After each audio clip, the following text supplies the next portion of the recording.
Hello दोस्तों, मेरे channel पर आपका स्वागत है। आज मैं एक्सप्लेन करूंगा एक साइंस फिक्शन हॉरर मूवी को जिसका नाम है no one will save you, जो कि 2023 में ही रिलीज हुई है। इस मूवी की खास बात यह है कि इसका रन टाइम 99 मिनट का है, जिसमें सिर्फ एक ही सिंगल डायलॉग आता है। तो ज़्यादा देर न करते हुए जल्दी से शुरू करते हैं आज की स्टोरी। मूवी की स्टार्टिंग में हम ब्रिन नाम की एक लड़की को देखते हैं जो टाउन से बाहर बने अपने घर में अकेली रहती थी। अकेली इसलिए क्योंकि इसकी मोम की डेथ हो चुकी है। हम उसे एक टाउन का मॉडल बनाते हुए देखते हैं, जो कि उसकी मोम की हॉबी थी, जिसे ब्रिन अभी भी जिंदा रखे हुए है। और ब्रिन अपना गुजारा करने के लिए ड्रेसेस सीलती है।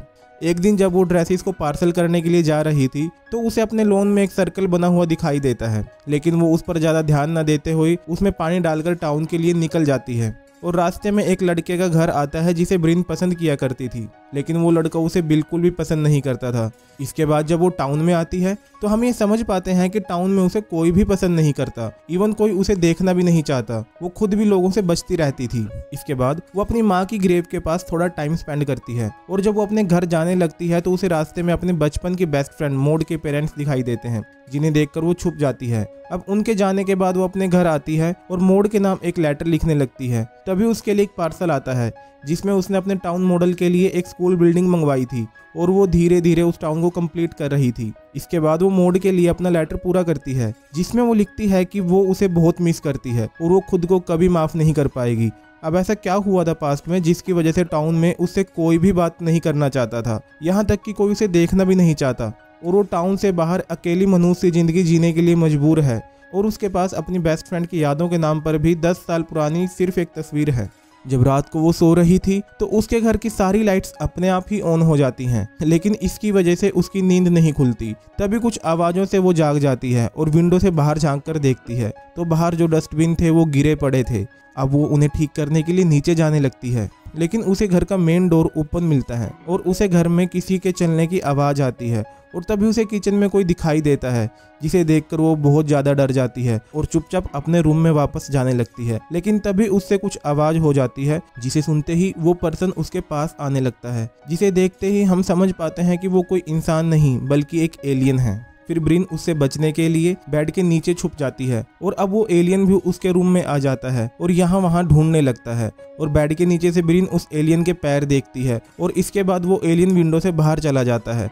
अब ब्रिन नीचे आती है तो उसे छत से कुछ आवाजें आ रही थी, मतलब एलियन अब घर के ऊपर था। इसके बाद ब्रिन घर का मेन डोर बंद करती है, लेकिन उसी टाइम घर की सभी लाइट्स ऑन हो जाती हैं। और सिर्फ लाइट ही नहीं बल्कि घर के सभी इलेक्ट्रॉनिक आइटम्स जैसे कि टीवी, साउंड सिस्टम वगैरह भी अपने आप ऑन हो जाते हैं, और उनसे बहुत तेज आवाज आ रही थी, जिन्हें वो जैसे तैसे बंद कर देती है। इसके बाद वो मदद के लिए कॉल करने जाती है, लेकिन फ़ोन से भी बहुत तेज आवाज़ आ रही थी।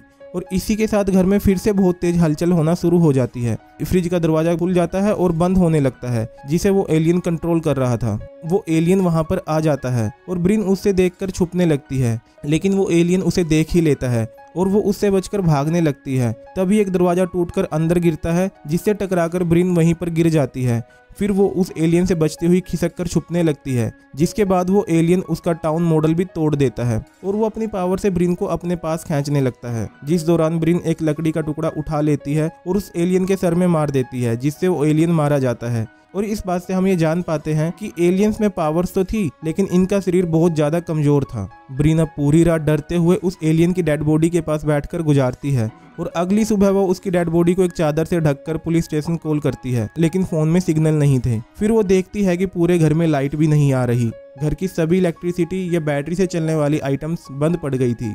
इसके बाद वो घर के मेन डोर को सोफे और कपड़े से कवर करके पुलिस स्टेशन जाने लगती है, लेकिन कार का भी यही हाल था, वो भी बंद पड़ गई थी। इसलिए वो साइकिल से पुलिस स्टेशन जाती है। रास्ते में उसे पार्सल वाला ट्रक मिलता है, जिसका बहुत बुरी तरह से एक्सीडेंट हो गया था, और वहीं पर वो एक घर को देखती है जो पूरी तरह से तबाह हो चुका था। फिर ब्रिन को उस घर के लॉन में भी वही सर्कल बना हुआ दिखाई देता है जो उसके घर में बना हुआ था। इसके बाद हमें दिखाया जाता है कि वहाँ पर बहुत सारे सर्कल बने हुए थे, मतलब ये एलियन के अटैक्स हर जगह हो रहे थे। इसके बाद वो पुलिस स्टेशन में पहुंचती है, जहां पर उसे मोड के पेरेंट्स मिलते हैं, क्योंकि मोड के फादर एक पुलिस ऑफिसर थे और वो उनसे कुछ बोलने ही वाली थी, लेकिन तभी मोड की माँ उसके मुंह पर थूककर गुस्से में वहां से चली जाती है, जिसकी वजह से ब्रिन भी काफी एम्बैरेस हो जाती है और पुलिस स्टेशन से बाहर आ जाती है। वो बहुत घबराई हुई, परेशान, खुद को संभालने की कोशिश कर रही थी कि तभी उसे टाउन से बाहर जाने वाली एक बस दिखाई देती है और वो उस बस में जाकर बैठ जाती है। अब वो आराम से बैठी हुई थी क्योंकि वो सोच रही थी कि शहर से बाहर निकलकर वो बच जाएगी, लेकिन एक आदमी उस पर अटैक कर देता है जिसके गले में हम एक पैरासाइट को रेंगते हुए देखते हैं। अब ऐसी ही एक और लेडी भी उस पर हमला कर देती है और वो उन दोनों से बचकर बस से निकलकर भागने लगती है और मदद के लिए एक घर में पहुंचती है जहां वो एक ग्रेव के पास आती है, जिसे देखकर वो बहुत ज़्यादा इमोशनल हो जाती है क्योंकि ये उसके बचपन की फ्रेंड मॉड की ग्रेव थी, जिससे हमें पता चलता है कि मॉड अब इस दुनिया में नहीं है। तभी आसमान में काले बादल छाने लगते हैं जिन्हें देखकर ब्रिन अपने घर की तरफ भागने लगती है। रास्ते में उसे बहुत सारे लोग दिखाई देते हैं जो आसमान की तरफ हाथ उठाकर खड़े हुए थे, मतलब वो सभी एलियन पैरासाइट के कंट्रोल में थे, यानी कि ये एलियन इंसानों को अपना होस्ट बना रहे थे। इसके बाद वो घर पर आती है और उस मरे हुए एलियन को देखती है जिसके मुंह से कोई चीज निकलकर बाहर गई थी और वो देखने की कोशिश भी करती है कि वहां से क्या निकला होगा, लेकिन उसे बाहर कुछ नहीं मिलता। उसे पता था कि एलियन का अटैक फिर से होगा, इसलिए वो खुद को संभालती है और उन एलियन से लड़ने की तैयारी करने लगती है और वो अपने पास एक ब्लेड रख लेती है, घर में कैंडल्स को जलाती है और बहुत सारा पानी गर्म होने के लिए रख देती है और साथ ही साथ घर की सभी विंडो और मेन डोर को बंद करके कपड़े से ढक देती है। इसके बाद एलियन का स्पेसशिप उसके घर के बाहर आ जाता है और मरे हुए एलियन की बॉडी को बीम से खींचकर ले जाता है।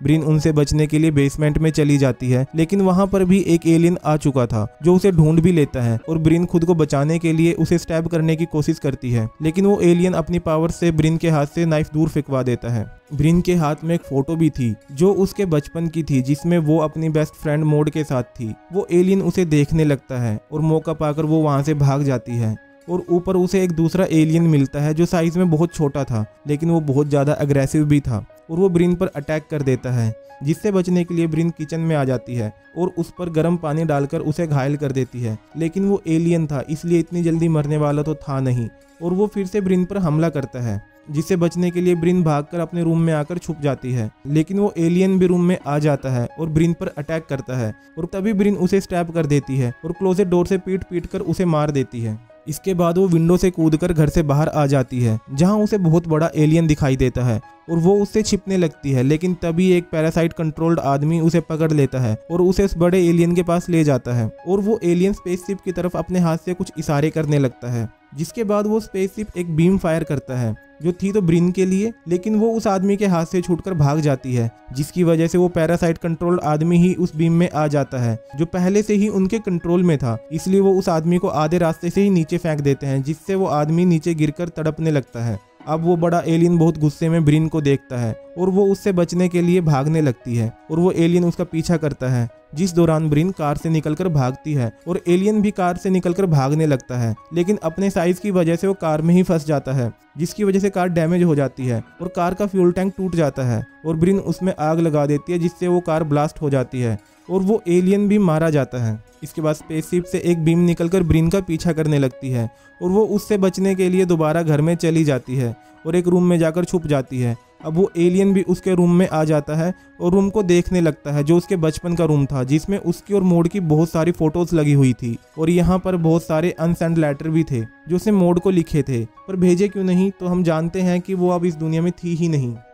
अब ब्रिन उसे मारने की कोशिश करती है, लेकिन वो एलियन ब्रिन को सेंस कर लेता है और उसे रूम से बाहर फेंक देता है और हम यहाँ पर देख पाते हैं कि वो एलियंस ब्रिन की लाइफ में बहुत ज़्यादा इंटरेस्ट ले रहे थे। अब फाइनली स्पेसशिप की एक बीम उसे कैप्चर कर ही लेती है और वो उसे फ्रीज कर देती है। इसके बाद वो एलियन भी वहाँ पर आ जाता है और उसके मुंह से एक पैरासाइट निकलता है जो ब्रिन के मुंह में चला जाता है। अब अगली सुबह वो चिल्लाते हुए जागती है तो देखती है कि उसके घर में सब कुछ ठीक था, कोई टूट फूट नहीं हुई थी, जिसे देखकर वो समझती है कि ये सब उसका एक बुरा सपना था। तभी उससे मिलने उसकी बचपन की फ्रेंड मॉड आती है जो कि जिंदा थी, जिसे देखकर ब्रिन बहुत खुश होती है और मॉड को आई एम सॉरी बोलती है, जो कि इस पूरी मूवी का इकलौता डायलॉग था। तभी वो अपने मुंह में हाथ डालकर उस पैरासाइट को बाहर निकाल देती है जो कि असल में उसको ये सब दिखा रहा था, यानी कि एलियन का हमला एकदम सच था, जिसे ब्रिन समझ गई थी क्योंकि मॉड सालों पहले गुजर चुकी थी। अब वो पैरासाइट को बाहर निकालकर दूर फेंक देती है और तभी उस पैरासाइट पर एक स्पेसशिप बीम डालता है और वहाँ पर एक फिगर अपीयर होने लगती है जो और कोई नहीं बल्कि ब्रेन का ही क्लोन होता है और वो पैरासाइट उसकी बॉडी में चला जाता है। ब्रिन अब वुड्स में भाग जाती है जहाँ पर उस पर उसी का क्लोन हमला करता है और उसे स्टैब कर देता है, लेकिन ब्रिन उससे सर्वाइव कर जाती है और जो ब्लेड उसने अपने पास रखा हुआ था उसी से वो उस क्लोन को भी मार देती है। अब घायल ब्रिन वुड्स में आगे बढ़ रही थी कि फाइनली उसे स्पेसशिप की बीम कैप्चर कर ही लेती है और उसे ऊपर खींच लेती है। अब वो स्पेसशिप के अंदर आ गई थी, जहाँ पर बहुत सारे एलियन उसके पास आते हैं और उसे एग्जामिन करते हैं और उसकी मेमोरीज को रीड करते हैं, जहाँ पर हमें पता चलता है कि बचपन में उसका मोड से झगड़ा हो गया था जब वो बहुत छोटे हुआ करते थे और मोड उसे धक्का देकर नीचे गिरा देती है और ब्रिन गुस्से में आकर उसके सर पर पत्थर मारती है, जिसकी वजह से उसकी मौत हो गई थी। और इसी वजह से टाउन के सभी लोगों ने उसका बाइकआउट कर दिया था। कोई उसे बात नहीं करना चाहता था, ना ही उसे कोई पसंद करता था और ब्रिन को भी इसी बात का बहुत गिल्ट था। अगली मेमोरी में हम देखते हैं कि अब ब्रिन मोड को लेटर लिख रही थी और बड़ी वाली ब्रिन वहां पर आती है और यंग ब्रिन के हाथ पर हाथ रखती है, जिसका मतलब ये हो सकता है कि उसने चीजों को एक्सेप्ट कर लिया था और अब वो मूव ऑन कर सकती है। अब वो और मोड की मौत के गिल्ट में नहीं जिएगी। तभी वो एलियन आपस में कुछ डिस्कस करते हैं और वो ब्रिन को बिना किसी एलियन पैरासाइट के वापस जमीन पर भेज देते हैं, जिस वजह से वो बहुत ज्यादा खुश थी। मूवी की एंडिंग सीन में हम उसे उसकी डे टू डे लाइफ में देखते हैं, जो अब बहुत खुश रहने लगी थी। और टाउन के बाकी लोग जो या तो एलियन के द्वारा कंट्रोल्ड थे या फिर क्लोन्स थे, अब वो उससे बहुत अच्छे से बिहेव करते हैं। और ब्रिन भी जानती थी कि वो एलियंस हैं, लेकिन उसे इस बात से कोई दिक्कत नहीं थी, क्योंकि उसे वो दुनिया मिल गई थी जिसे वो बचपन से चाहती थी। इसके बाद हम ब्रिन को एक पार्टी में देखते हैं, जहां पर वो उसी लड़के के साथ डांस कर रही थी जिसे वो पसंद करती थी।